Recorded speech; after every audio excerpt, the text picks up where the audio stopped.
Kembali lagi bersama kami PB TV. Kali ini kami hadir untuk membahas peran pasar, sejarah, dan arah akuntansi manajemen.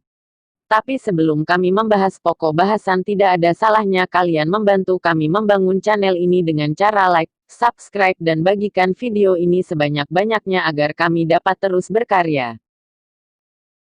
Peran akuntansi manajemen. Peran akuntansi manajemen dalam suatu organisasi merupakan salah satu peran pendukung. Mereka membantu orang-orang yang bertanggung jawab melaksanakan tujuan dasar organisasi.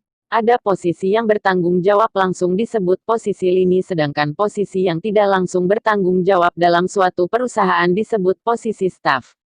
Peranan akuntansi pada umumnya, dan manajemen pada khususnya sangat penting dalam menyediakan informasi bagi masyarakat secara keseluruhan, terutama bagi pengambil keputusan, para manajer, dan profesional. Akuntansi manajemen memiliki tanggung jawab dalam mediator konflik. Hal ini berarti bahwa akuntansi manajemen dapat membantu manajemen dalam proses pengambilan keputusan agar sumber-sumber ekonomi yang dikuasainya atau kekayaan perusahaan dapat dialokasikan dan ditransformasikan secara lebih efektif serta efisien, termasuk pula tanggung jawab untuk memberikan informasi mengenai aspek-aspek disfungsional yang ditimbulkan oleh konflik-konflik intraorganisasi. Mulyadi mengemukakan bahwa terdapat dua garis besar peranan dari akuntansi manajemen, antara lain. 1. Peran akuntansi manajemen sebagai suatu tipe akuntansi. Peran akuntansi manajemen sebagai sistem pengolah informasi keuangan dalam perusahaan dibagi menjadi 3 tingkat perkembangan. A. Pencatat skor, scorekeeping. B. Penyedia informasi untuk pemecah masalah, problem solving. C. Penarik perhatian manajemen, attention directing. 2. Peran akuntansi manajemen sebagai suatu tipe informasi.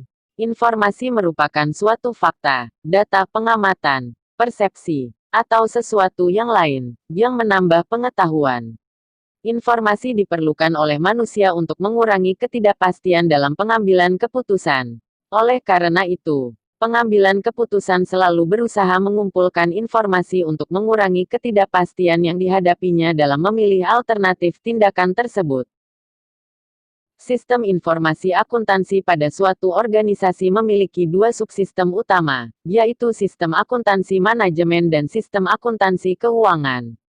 Kedua sistem akuntansi tersebut berbeda tujuan, sifat masukan dan jenis proses yang digunakan untuk mengubah masukan menjadi keluaran.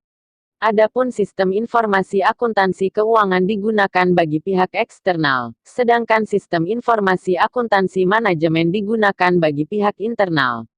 Sistem akuntansi manajemen menyediakan informasi yang dibutuhkan bagi para pemakai intern, para manajer dan profesional, untuk memenuhi tujuan-tujuan manajemen tertentu sehingga mengurangi ketidakpastian dalam pengambilan keputusan. Sistem akuntansi manajemen memiliki 3 tujuan umum. 1. Menyediakan informasi untuk perhitungan biaya jasa, produk, atau objek lainnya yang ditentukan oleh manajemen. Oleh karenanya, implementasi penyediaan informasi untuk perhitungan-perhitungan biaya oleh manajemen digunakan untuk mengevaluasi ketepatan keputusan yang dirancang untuk meningkatkan produktivitas, menurunkan biaya, memperluas pangsa pasar dan meningkatkan laba. 2. Menyediakan informasi untuk perencanaan, pengendalian, pengevaluasian, dan perbaikan berkelanjutan. Oleh karenanya, informasi dibutuhkan untuk mengidentifikasi berbagai peluang untuk perbaikan, dan mengevaluasi kemajuan yang telah dicapai dalam mengimplementasikan berbagai tindakan yang didesain untuk menciptakan perbaikan. 3. Menyediakan informasi untuk pengambilan keputusan. Oleh karena itu, pentingnya pengambilan keputusan dengan memilih atau beberapa strategi yang paling masuk akal dalam memberikan jaminan pertumbuhan dan kelangsungan hidup jangka panjang bagi perusahaan. B. Sejarah akuntansi manajemen. Akuntansi manajemen berintikan akuntansi biaya yang dikembangkan di USA mulai akhir abad ke-19 dan permulaan abad 20. Pada tahap awal perkembangannya, sampai dengan tahun 1914, akuntansi manajemen berorientasi pada penentuan kos produk dengan penelusuran profitabilitas produk secara individual, dan penggunaan informasi tersebut untuk pengambilan keputusan strategi bagi pemimpin perusahaan dan pemakai intern lainnya.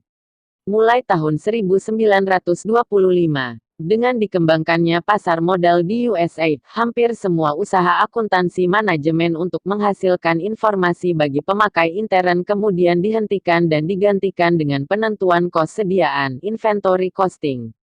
Perubahan orientasi akuntansi manajemen dari penyediaan informasi bagi pemakai intern untuk kepentingan pengambilan keputusan strategi ke penyediaan informasi keuangan bagi pihak luar perusahaan berlangsung terus sampai awal tahun 90-an. Pelaporan keuangan kepada pihak luar menjadi pendorong utama dalam perancangan sistem akuntansi biaya sejak pasar modal dikembangkan di USA. Manajer perusahaan bersedia untuk menerima informasi biaya rata-rata produk yang kasar. Kenyataannya pada saat itu, informasi biaya produk secara individual yang lebih rinci dan teliti tidak diperlukan. Dalam tahun 1950-an dan 1960-an, telah dilakukan beberapa usaha untuk memperbaiki manfaat sistem akuntansi biaya konvensional untuk kepentingan manajemen. Usaha untuk memperbaiki akuntansi biaya pada saat itu, pada hakikat hanya terpusat pada bagaimana membuat informasi akuntansi keuangan lebih bermanfaat bagi pemakai luar, dan tidak ditujukan untuk menghasilkan informasi akuntansi yang khusus diperuntukkan bagi kepentingan manajemen. Pada tahun 1980-an dan 1990-an, praktik-praktik akuntansi manajemen tradisional yang sudah tidak mampu lagi melayani kebutuhan manajerial, banyak ditemukan. Beberapa pihak menyatakan sistem akuntansi manajemen yang ada sudah usang dan tidak berguna karena perkembangan lingkungan ekonomi yang berkembang pesat, sehingga dibutuhkan pengembangan praktik-praktik informasi akuntansi manajemen yang inovatif dan relevan. Pada tahun-tahun terakhir ini, lingkungan bisnis yang diwarnai dengan persaingan tingkat dunia yang tajam telah mengubah sifat ekonomi USA, dan telah menimbulkan respon dari banyak perusahaan manufaktur di USA, yang secara dramatis mengubah cara perusahaan-perusahaan tersebut menjalankan bisnis mereka. Dengan perubahan ini, sistem akuntansi manajemen tradisional tidak berlaku lagi.